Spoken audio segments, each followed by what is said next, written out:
Hey guys, this is Upendra and welcome back to our YouTube video. Friends, आज की video में मैं आप लोगों को रस्ट लैंग्वेज की बेसिक अंडरस्टैंडिंग देने वाला हूं। जैसा कि आप लोगों ने सुना होगा, 2023 में टॉप स्किल्स जो आपको सीखनी चाहिए, जो कि फ्यूचर प्रूफ है, उसमें रस्ट लैंग्वेज का सबसे टॉप पे नाम आता है। ऐसा क्यों है, मैं इस वीडियो में आपको एक्सप्लेन करने वाला हूँ। तो फ्रेंड्स, इस वीडियो से मैं कंप्लीट रस्ट की सीरीज लाने वाला हूँ। ये एक इंट्रोडक्टरी वीडियो है। और फ्रेंड्स, कोई भी नया टॉपिक या फिर कोई भी नई सीरीज स्टार्ट करने से पहले मेरा एक तरीका है, जो कि आप लोगों ने काफी सेल्फ हेल्प बुक में भी पढ़ा होगा, कि कुछ भी स्टार्ट करने से पहले आपका वॉइस क्लियर होना काफी कंपलसरी है। कि आपको रस्ट क्यों सीखनी चाहिए। रस्ट बहुत अच्छी लैंग्वेज होगी, बट आपको ये सीखनी भी चाहिए कि नहीं, और अगर सीखनी चाहिए तो क्यों। तो आप लोग का वाई इस वीडियो में कंप्लीटली क्लियर करने की कोशिश करूंगा। फ्रेंड्स, जो पहला पॉइंट मैं आप लोगों को बताना चाहूंगा कि आपको रस्ट लैंग्वेज क्यों सीखनी चाहिए, वो होगी इसकी बढ़ती हुई पॉपुलैरिटी। फ्रेंड्स, अगर मैं ये आपको समझाऊं तो मैं इसकी हिस्ट्री में जाना चाहूंगा। ग्रेडन ओन नाम का एक डेवलपर था, जो कि मोजिला कंपनी में डेवलपमेंट का काम करता था। वो सी लैंग्वेज में काम करता था और सी लैंग्वेज से उसे काफी सारी प्रॉब्लम्स आ रही थी। जो मेजर प्रॉब्लम थी वो उसकी मेमोरी सेफ्टी की थी, और उस प्रॉब्लम को दूर करने के लिए उसने खुद एक लैंग्वेज खुद की डेवलप करना स्टार्ट किया, जिसका नाम उसने रस्ट रखा। फ्रेंड्स, उसने उसका डेवलपमेंट 2006 में स्टार्ट किया। एंड जब मोजिला कंपनी जिसमें वो काम करता था, उन लोगों को पता चला कि इसने एक लैंग्वेज डेवलप की है, तो उन्हें उससे सपोर्ट किया और उन लोगों ने उसे फंड किया। एंड मोजिला ने 2010 में इस लैंग्वेज को लॉन्च किया। एंड क्योंकि ये लैंग्वेज प्रोग्रामर्स को काफी पसंद आई, उनकी काफी प्रॉब्लम सॉल्व करती थी, जो कि मैं इस आगे वीडियो में बात करूंगा जिसपे, तो प्रोग्रामर्स ने इसको अडॉप्ट करना स्टार्ट कर दिया। गूगल, माइक्रोसॉफ्ट के प्रोग्रामर्स जो प्रॉब्लम फेस कर रहे थे, वो ये लैंग्वेज सॉल्व करती थी, तो उन्होंने अपनी कंपनी में भी सजेस्ट किया कि अच्छी लैंग्वेज जैसे हमें यूज करना चाहिए। आफ्टर दैट गूगल, माइक्रोसॉफ्ट और भी काफी मेजर प्लेयर्स ने इस लैंग्वेज को अडॉप्ट करना स्टार्ट किया। अभी दोस्तों मैं बता दूं एक आप लोगों को बात, कि गूगल और माइक्रोसॉफ्ट में 70% जो बग आते हैं, रन टाइम बग्स आते हैं, वो आते हैं मेमोरी सेफ्टी की वजह से, और वो प्रॉब्लम ये लैंग्वेज सॉल्व करती है। दैट्स व्हाई मेजर कंपनीज अपने कोड को इस लैंग्वेज में शिफ्ट कर रही हैं। अब जब सारी मेजर कंपनीज अपने कोड को इस लैंग्वेज में शिफ्ट कर रही हैं और प्रोग्रामर्स को भी ये लैंग्वेज पसंद आ रही है, तो इस लैंग्वेज की पॉपुलैरिटी धीरे धीरे बढ़ती जा रही है।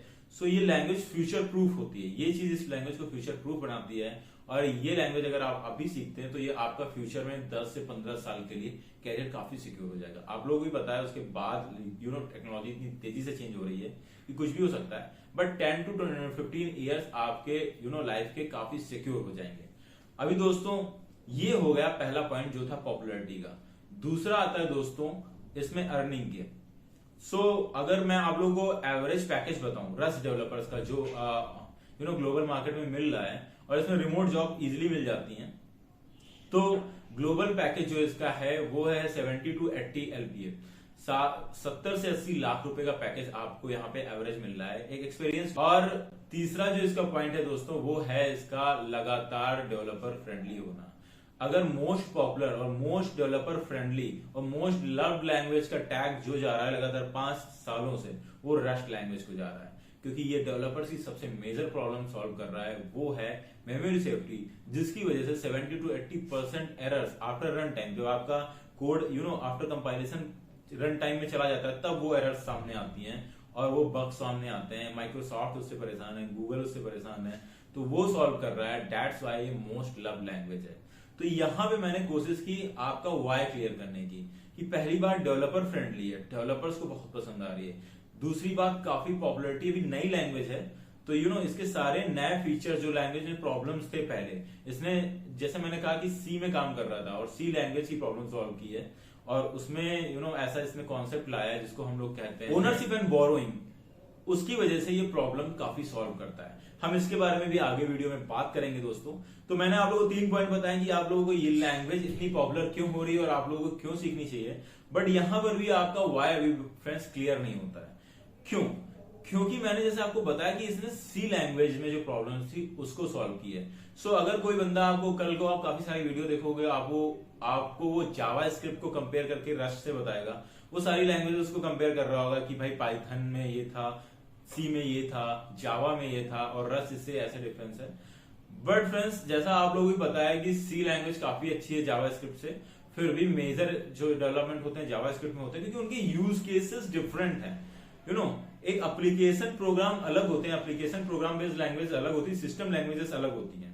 सो ये रस्ट जो है हमारी सिस्टम लैंग्वेज है, ठीक है। इससे पहले हमारी सिस्टम लैंग्वेजेस कौन सी हैं? वो है हमारी सी हमारी सिस्टम लैंग्वेज है। हमारी असेंबली लैंग्वेज सिस्टम लैंग्वेजेस होती हैं। सो अगर आपको ये देखना पड़ेगा कि आपको डेवलपमेंट करना क्या है। आपको अगर फ्रंट एंड का डेवलपमेंट करना है, आपको वेब डेवलपमेंट में जाना है, तो रस्ट आपके लिए नहीं है। मैं आप लोगों को पहले बता दूं, आपको अपना टाइम यहां वेस्ट नहीं करना चाहिए। आपको अपना इंटरेस्ट भी देखना चाहिए कि आपको डेवलपर बनना है, ठीक है। लेकिन अगर आपको बैकएंड डेवलपर बनना है, आपको सिस्टम प्रोग्राम्स को डेवलप करना है, रोबस्ट प्रोग्राम्स को डेवलप करना है, गेम डेवलप करना है, जो C++ में लोग काम करते हैं, सी में काम करते हैं, जिनका यूज करते हैं, अगर उस फील्ड में जाना है तब आपको रस्ट सीखनी चाहिए। अगर आपको फ्रंट एंड वेब डेवलपमेंट में जाना है तो रस्ट लैंग्वेज बहुत अच्छी लैंग्वेज होगी, but this is not for you, ठीक है फ्रेंड्स। ये चीज मैं आगे वीडियोस में भी काफी क्लियर करता रहूंगा। मेरी कोशिश रहेगी आगे 1-2 वीडियोस में सारे बेसिक कॉन्सेप्ट्स जहां पे रस्ट छूती है, रस्ट जो C+ से बेटर होती है, जावास्क्रिप्ट से बेटर होती है, वो सारी चीजें टच करूंगा, जिसमें आपको और क्लियर हो जाए। क्योंकि मैं चाहता हूं 1-2 वीडियोस में आपको पहले क्लियर हो जाए कि आपको ये सीखना है, आपको 100% क्लियर हो जाए, आप इधर उधर मत भटको। क्योंकि बंदे का एक बार वाई क्लियर हो गया कि उसको सीखना है और क्यों सीखना है, तो वो कंप्लीट फोकस कर पाता है और अपना कंप्लीट एफर्ट डाल पाता है। अगर बंदा कंफ्यूज है तो वो एफर्ट ही नहीं डाल पाता है उसमें, उस चीज में, तो और उसका टाइम फालतू में वेस्ट होता है। मैं नहीं चाहता आप मेरी वीडियोस इसलिए देखो और अपना टाइम वेस्ट करो। मैं चाहता हूँ वही बंदे आए जिनका क्लियर हो जाए कि हाँ उन्हें ये लैंग्वेज सीखनी है, देन उनके लिए 1 महीने में ये लैंग्वेज खत्म करना कुछ नहीं है। सो फ्रेंड्स, अभी तक वीडियो में मैंने आप लोगों को बताया कि आपको रस्ट लैंग्वेज सीखनी भी चाहिए कि नहीं, और सीखनी चाहिए तो क्यों सीखनी चाहिए। बट लगातार मैं आप लोगों को बोल रहा था कि लाइक इसका मेमोरी मैनेजमेंट काफ़ी अच्छा है, काफ़ी इफिशियंट है, मेमोरी सेफ है। मैंने आप लोगों को क्लियरली नहीं बताया कि ये है क्यों ऐसा, ठीक है। लाइक बहुत सारे बिजनेसेस अपने आप को शिफ्ट कर रहे हैं, माइक्रोसॉफ्ट, गूगल जैसे प्रोग्रामर्स की ये फेवरेट लैंग्वेज है, तो आप लोगों को ये सीखनी चाहिए। बट ये ऐसा है क्यों, लाइक प्रोग्रामर्स को ये पसंद क्यों आ रही, बिजनेसेस इस पे शिफ्ट क्यों कर रहे हैं, ऐसा इसमें क्या है, हम इस वीडियो अब इस टॉपिक पे बात करने वाले हैं। तो दोस्तों, आप लोगों को उससे पहले मैं बता दूं, 2 तरीके की मेनली लैंग्वेज होती है। आप बीच वाला पार्ट अगर हटा दे, there are only 2 type of language. एक होता है मैनुअली, एक होता है ऑटोमेटिकली। अब ये मैनुअली और ऑटोमेटिकली क्या चीज़ है? Memory management. जो लैंग्वेजेस हैं अपनी मेमोरी मैनेजमेंट कैसे करती हैं। कुछ लैंग्वेज होती हैं वो मैनुअली आपको करने देती हैं, कुछ होती हैं वो ऑटोमेटिक होती हैं, उसमें आप कुछ नहीं करते, वो लैंग्वेज के अंदर ही इनबिल्ट लाइब्रेरीज होती हैं, फीचर्स होते हैं जो आपका मेमोरी मैनेज करते हैं। मेमोरी मैनेजमेंट आपने अगर नहीं सुना होगा तो प्रोग्राम में आप जो भी मेमोरी यूज कर रहे होते हैं, लाइक आप अपने लैपटॉप पे कोई भी प्रोग्राम रन करते हो और टास्क मैनेजर में जाके देखते हो तो वो कुछ ना कुछ रैम खा रहा होता है, रैम का यूजेस हो रहा होता है। और हमारे क्रोम ब्राउजर तो आपने देखा होगा 1 से 1.5 GB तक रैम यूज कर रहे होते हैं। वो रैम का यूजेस कितना बेहतर तरीके से कोई लैंग्वेज करती है, उतनी ही अच्छी वो लैंग्वेज होती है दोस्तों। सो फ्रेंड्स, अगर उसको हम मैनुअली करेंगे तो वो कम से कम रैम का यूज करती है, बट जो ऑटोमेटिक होती हैं लैंग्वेजेस वो ज्यादा रैम का यूज करती हैं, बिकॉज ऑटोमेटिक है, उनको मेमोरी मैनेजमेंट खुद से करना है। बट उनके पास बाय डिफॉल्ट आपने कोई इन टाइप की वैल्यू ली तो बाय डिफॉल्ट उनमें सेव है कि वो i32 ही यूज करेंगे, तो वो i32 का मेमोरी पूरा एलोकेट करेंगे उसके लिए। मे बी आप उसको काफी कम यूज कर रहे हो, उसमें i32 i8 का ही यूज कर रहे हो। बट मैनुअल में क्या होगा, जो लैंग्वेज आपको मैनुअली एक फ्रीडम प्रोवाइड करती है कि मेमोरी मैनेजमेंट आप खुद कर सकते हो, उसमें क्या होगा, आप i8 लिखोगे, ठीक है। अगर आपको उतना छोटा स्पेस चाहिए, आपको पता है आपका प्रोग्राम उससे ज्यादा स्पेस नहीं यूज करेगा, तो आप i8 ही यूज करोगे। तो आपने 1/2 और 1/4 उसकी मेमोरी सेव कर ली। तो ये इसीलिए होता है कि जो मैनुअल लैंग्वेजेस होती हैं, जैसे सी हमारी लैंग्वेज होती है, वो आपको फुल कंट्रोल देती है मेमोरी मैनेजमेंट में। ऑटोमेटिक आपको कोई भी कंट्रोल नहीं देती है, नो कंट्रोल देती है। सो फ्रेंड्स, इसीलिए ये जो प्रोग्राम होते हैं काफी कम साइज के होते हैं और काफी कम रैम यूज करते हैं। तो आपके जो रिसोर्सेस हैं लैपटॉप के, 2 रिसोर्सेस होते हैं, एक होता है रैम, दूसरा होता है प्रोसेसर। तो वो फुल कंट्रोल से आप उन रिसोर्सेस का बहुत ही अच्छे से यूज कर सकते हो। और फिर फ्रेंड्स, यहाँ पे फिर क्या होता है, मैनुअल लैंग्वेजेस में आपको हर चीज डिफाइन करनी पड़ती है। आपको कितनी मेमोरी यूज की है, कब उसको एलोकेट करना है, कब उसको डी एलोकेट करना है, हर छोटी सी छोटी चीज खुद लिखनी पड़ती है, ठीक है। आपके प्रोग्राम में वहां पर फिर सारी चीजें एरर आने की चांसेस ज़्यादा बढ़ जाती है, क्योंकि आपको एज अ मैनुअली हर चीज़ लिखनी पड़ती है। तो आपको पता है ह्यूमन है तो ह्यूमन एरर आती ही है, लाइक कहीं ना कहीं कुछ ना कुछ मिस हो जाता है और उसकी वजह से रन टाइम में एरर आने की संभावनाएं ज़्यादा होती हैं। बट ऑटोमेटिक में ऐसा नहीं होता है, वो प्रोग्राम है, लैंग्वेज है, वो खुद हर चीज़ एलोकेट कर रही होती है। तो लैंग्वेज को पता है उसने अगर कोई मेमोरी एलोकेट की है वो तो डी एलोकेट करेगी। तो इसीलिए यहाँ पे आप देख रहे होगे कि ये एरर प्रोन होते हैं मैनुअली वाले, और ये जो ऑटोमेटिक होते हैं उसमें एरर फ्री होते हैं। और दूसरा आप देख रहे होगे इसको ऑटोमेटिक लैंग्वेजेस काफ़ी ईजी होती हैं उसमें प्रोग्रामिंग करना, और इसमें काफ़ी टीडियस प्रोसेस होता है। तो ये आप देख रहे हैं ऑटोमेटिक और मैनुअली में क्या क्या डिफरेंसेस होते हैं।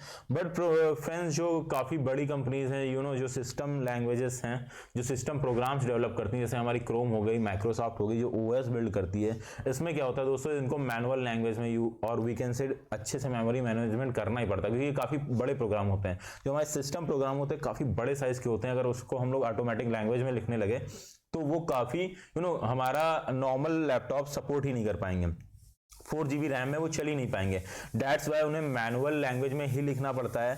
अब प्रॉब्लम आती है दोस्तों वहाँ पे डेवलपर्स के पास, कि डेवलपर्स के लिए उसको लिखना काफ़ी टीडियस हो जाता है, पर वो भी प्रॉब्लम नहीं है, मेन है उसमें एरर काफ़ी संभावनाएं बढ़ जाती है। वो इतना लंबा प्रोग्राम हो जाता है, इतना बड़ा प्रोग्राम होता है, इतना टीडियस होता है, उसमें ह्यूमन एरर होती ही होती हैं, और रन टाइम में उन्हें काफ़ी एरर्स का सामना करना पड़ता है। एंड तभी आप देख रहे होगे कि विंडोज़ में काफ़ी सारे अपडेटेड वर्जन आते रहते हैं। प्रोग्रामर्स उनकी एरर्स को पकड़ के हमेशा सॉल्व करते ही रहते हैं। बट प्रोग्रामर के लिए ये काफ़ी सरदर्द का विषय बन जाता है कि उनको वो errors at the time of compilation नहीं दिखती, बट रन टाइम में जब ज़्यादा लोड आता है तो उन्हें एरर दिखती हैं। और दोस्तों, मैंने जैसे आपको बताया था, क्रोम ब्राउजर हो गया या फिर माइक्रोसॉफ्ट हो गया, गूगल हो गया, ये सारी कंपनीज में आपके 70% जो एरर्स आते हैं वो इसी वजह से आते हैं, मेमोरी सेफ्टी की वजह से आते हैं। दैट्स वाई प्रोग्रामर्स को एक ऐसी लैंग्वेज चाहिए थी कि वो जो मेमोरी कब रिलीज करनी, मेमोरी मैनेजमेंट उनका इजी कर दे। अगर उनसे कुछ भी मिस हो रहा हो तो वो लैंग्वेज उन्हें at the time of compilation बता दे। और ये जो ऑटोमेटिक फीचर है कि वो मेमोरी मैनेजमेंट हो रहा है और वो जो रिलीज होती है, लाइक कोई मेमोरी एलोकेट की आपने रिलीज करना भूल गए, तो वो ऑटोमेटिक लैंग्वेजेस में ऐसा नहीं हो पाता, ऐसा फीचर उन्हें चाहिए था। और इसलिए एक दोनों साइड की प्रॉब्लम्स को सॉल्व करते हैं जो हमारी नई लैंग्वेज डेवलप हुई, डेवलपर्स ने एक ऐसी लैंग्वेजेस को डेवलप किया जो ये मेमोरी और हमारी जो एरर्स की प्रॉब्लम थी उसको सॉल्व कर रहा था।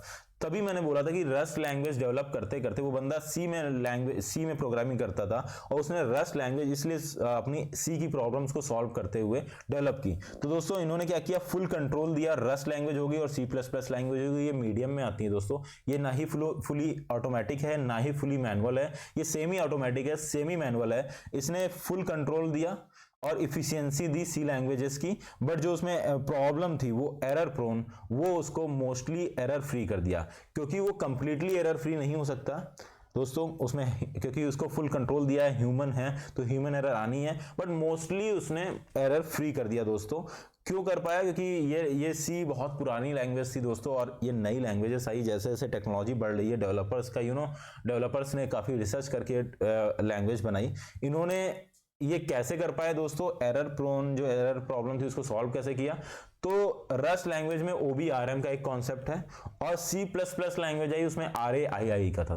तो दोस्तों C++ में ये प्रॉब्लम सॉल्व हुई थी RAII के द्वारा, बट वो भी काफ़ी टीडियस था, डेवलपर्स को उसमें काफ़ी कोड लिखना पड़ता था और वो काफ़ी कंबरसन हो जाता है। मैं आपको आगे एग्जाम्पल दिखाऊंगा दूसरे वीडियोज़ में। बट OBRM ने उससे भी एक स्टेप जाके आगे ले जाके उसको सबको ऑटोमेटिक कर दिया, डेवलपर्स को उसमें कुछ ज़्यादा नहीं करना पड़ता है। इसीलिए रस्ट लैंग्वेज डेवलपर्स को काफ़ी आप अगर देखोगे तो सबसे डेवलपर फ्रेंडली और डेवलपर्स के द्वारा सबसे ज़्यादा पसंद की जाने वाली लैंग्वेज है रस्ट लैंग्वेज दोस्तों, क्योंकि उसने सारी प्रॉब्लम्स को सॉल्व कर दिया और रस्ट डेवलपर्स के ऊपर से बर्डन भी काफ़ी कम कर दिया दोस्तों। तो इस वीडियो में मैं आप लोगों को यही क्लियर करना चाह रहा था कि आपको रस्ट सीखनी चाहिए, तो आप कंप्लीटली अगर आप डिसाइड कर रहे हो रस्ट लैंग्वेज सीखना, तो आपको क्लियर हो जाए कि आपको क्यों सीखना है और ये क्यों बेहतर है। ये OBRM क्या है, RAII क्या है, इसको आगे वीडियोस में हम लोग डिस्कस करेंगे दोस्तों, क्योंकि ये वीडियो काफी लंबा हो जाएगा। अभी मैं एक बेसिक ओवरव्यू देना चाहता हूं, ऊपर से आप लोगों को एक ईगल आई ओवरव्यू देना चाहता कि आप लोगों का एक बार वाई क्लियर हो जाए, एक बार कॉन्सेप्ट क्लियर हो जाए कि आपको रस्ट सीखनी भी है और अगर सीखनी है तो आप काफ़ी मोटिवेशन से भर जाओ और उस मोटिवेशन के साथ आगे रस्ट के कोर्स को फोकस के साथ स्टार्ट करो। सो इस वीडियो में आज के लिए इतना ही दोस्तों। अगर वीडियो अच्छी लगी हो प्लीज़ वीडियो को लाइक जरूर करना। अगर मेरा पढ़ाने का तरीका अच्छा लगा हो तो प्लीज़ चैनल को सब्सक्राइब करके बेल आइकन जरूर दबा देना, जिसमें आप कोई भी वीडियो मिस ना करो दोस्तों। हम मिलते हैं नेक्स्ट वीडियो में। Till then take care, bye bye.